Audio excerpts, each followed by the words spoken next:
This is the Lone Crater YouTube. We hope this video helps. You begin by verifying you have permission to inspect or modify this project. That protects you and others. Once confirmed, open the developer console with F12 or Control plus Shift plus I. Make sure you select the correct iframe or tab for the running scene. You will want to preserve the log and clear noise so you can see real-time messages. Start by watching errors and network activity to know what to investigate next. This establishes a clear, lawful baseline for further debugging.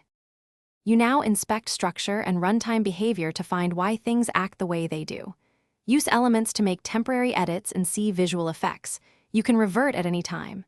Use console to evaluate expressions, run safe snippets, and interrogate objects. Store common checks as snippets. Use network to observe requests, response codes, and timings so you understand data flow.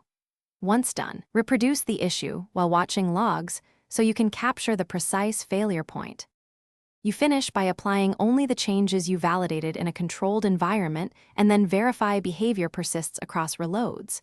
Use sources to set breakpoints, step through functions, and inspect variable state so you know why a change works. After updating, reload with cache disabled to confirm fresh assets load.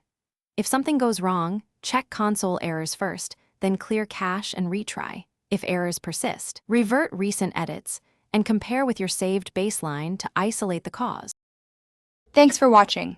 Consider subscribing if we helped you.